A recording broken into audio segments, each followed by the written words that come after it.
Hi everyone, we're halfway through. So for those who by now have done the learning engagement activities for Module 2, the work is incredibly great. Everything is going really fine. So I hope that helps in like setting context for your unit plan. Now in Module 3 we are going to focus on assessment. Of course you can access the module notes which are right here, and you'll see that one of the things that we want to do is to try to design an authentic assessment, summative assessment. So that is something which is really important, to link the assessment with the context that we have chosen in Module 2. Then we also want to design an assessment task which is really assessing the criteria that we have chosen. So we have to make sure that our task is either, let's say, a criterion A or criterion B or criterion C and D. So we have to align like the strand as well to understand each of the strands or what they mean. I will not be able to do well, I could, but going on on each of the strand and understanding the difference between all of the levels would be more of a category 3 workshop. But what I can say is that if you have questions about that, you can join in at either virtual meeting offer that I give like every week, like on for me it's Friday night and Saturday morning. It is to be able to try to find a time within your time zone that suits everyone. So I have to do 2 meetings, but same thing, we want to answer the questions. But I know many of you had questions about the assessments and how to use the rubrics, so we might clarify that. The task-specific clarifications is like something which should come up like pretty naturally. These are things that you usually do, but we just want to just remind how we can go from a task and perhaps give clarification to the students in either of 3 ways. And then I will ask you to read in the MYP from principles into practice a few pages about recording and reporting practices, and just to reflect upon that. So that is basically the idea here in Module 3. So first, an learning engagement activity is really fast. It's just like, well, actually I should not have written 30 minutes, like 10 minutes. What do you think like a student should know, think, and do at the end of the MYP journey? And that's it. So it goes very fast. It's just your opinion that I want at that point. For the second learning engagement activity, we just want to look at, there is a video. Okay, it is about war, so it might not be a video that you would like to show your students or even yourself if you have experimented a war in the past by yourself. So let's just say that the topic is war. If you don't want to watch the video, it's okay. But the idea there is that when you will look in the module notes at what is defined as a traditional assessment and then compare it to a more authentic assessment, you will still be able to understand, like to be able to compare the two. So here, if we take war as a topic and assuming that we can provide data to the students, how could we like give a traditional assessment on that topic, like using war as a context? But just imagine that you can find and give data to your students, and then think about what it would be if we would try to build a more authentic unit and trying to discuss among each other about how many times you try to do a traditional assessment in your class versus an authentic assessment. So it's really a task which is meant to reflect about designing authentic tasks. Then in learning engagement activity number 3, here is like the main point, because that goes directly in your unit plan. So they are models Often, the model which is suggested in mathematics from the IB is the GRASP model, where when you build a task, you try to, of course, set a goal, which is basically the statement of inquiry, and then you can give a role to the student. So you're perhaps an architect, and then you have an audience, so you might go to a city council, or you have clients, business, whatever people that you are addressing yourself to. It might be adults, young kids. So you just try to define a role and an audience for the students. What we would not want is the students to say, I am a student and I am doing all of that for my teacher. So this is basically the opposite of what we want to try.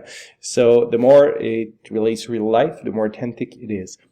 It can, well, I'll go on. The situation, just like context. What's happening? What do you want to do? And then you ask the students to design a product, to build a product, or perhaps to do some task, performance, something that they will do. So that basically sets an authentic task.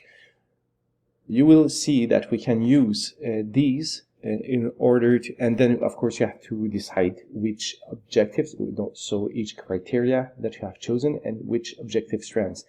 And you have to be very specific, because if for some reason you decide to do a task, let's say in criterion D, but you guide your students and you tell them what to use, then you cannot assess D2. So depending on the way that you are designing your task, you might assess all of the strands or not.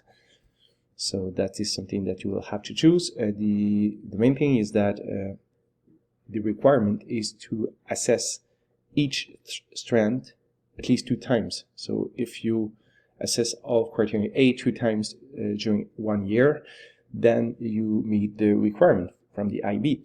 But if you decide to assess only like D1, D2, and D3, then you would have to have at least 3 tasks in order to assess all the strands at least 2 times. You can use the GRASP model in order to try to differentiate the task, not within the teaching, but really the task. And this is really interesting, because you might give a choice to your students of a few different roles. You can, for instance, if we are talking about gas consumption, perhaps you could be the CEO of an oil company, but perhaps you can be an environmentalist, perhaps you can be a politician, perhaps you can be a journalist.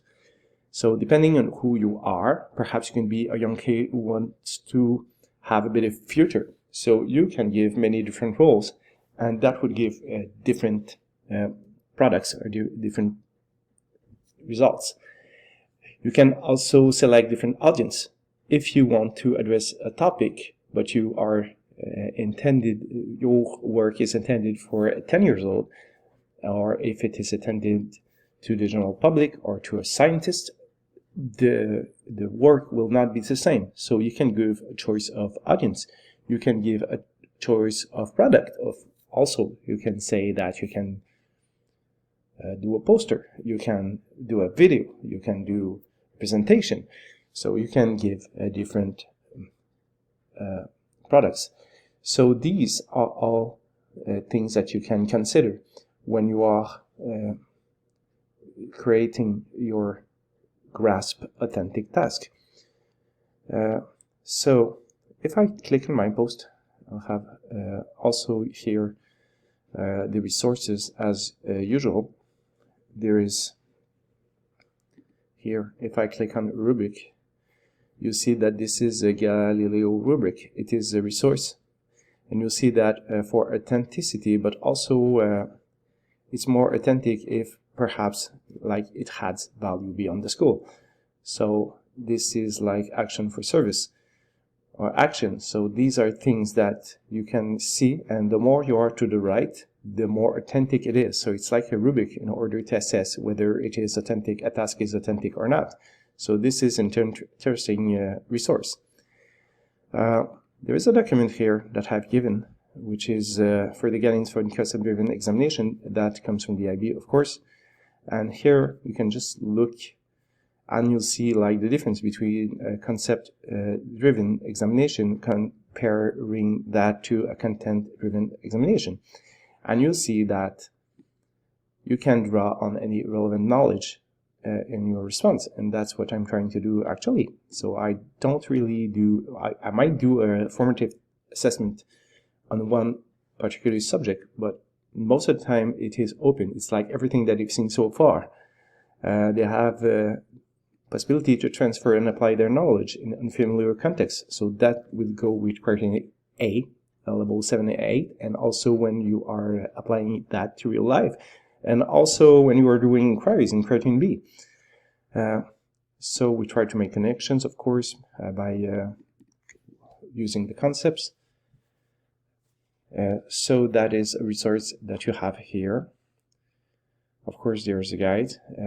If I go on my commented version of my unit planner, you'll see here what I meant. So when you are designing here the summative assessment task,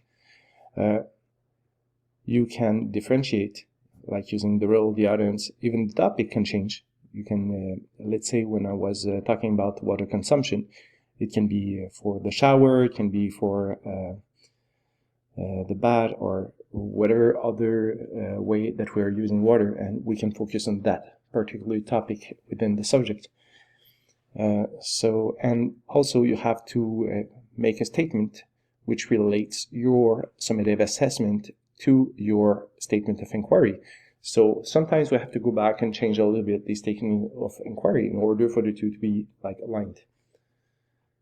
So this is basically what you have to do. So you see here the relationship between the statement of inquiry and the assessment task. It is the other here, the other box. So this is the two box. The objectives here is like AI.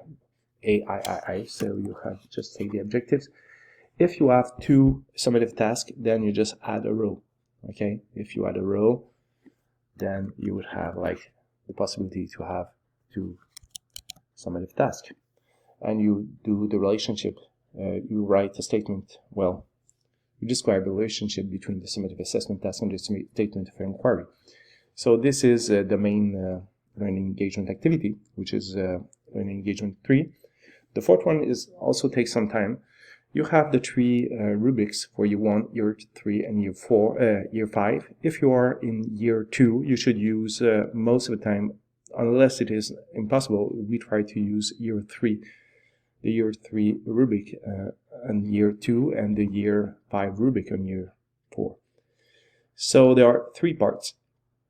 You can use the rubrics, and you'll see within the module notes, and change a few words in order to clarify without changing the comment terms and qualifiers. So we keep the main essence of the message on each level, but we adapt it to our task. Of course, that you can think about overall clarifications that you want to give to your students, and also a task sheet that you can give to your students. This is not in order to understand how it will be assessed from level 1 to 8, but more about to set like the task, what they have to do within the task. So it takes some time. You just add like one reply with all that. And then the last learning engagement activity, as I've said, you just read page 90 to 94, and you talk about the recording and reporting practices that are that aligns with the IB. I'll let you read, actually. We might go back on it later. So if you have any questions, and this is probably the case, then I invite you again to come to one of the meetings. It's Greenwich Meridian time. I did not have time last time within my 15 minutes video. So if you click on that link, you'll see that this is my time. So if you add your city, if I would be in Sydney, Australia, then it would be on Saturday at 14 hours. So thanks again for listening, and have a really good week, everyone.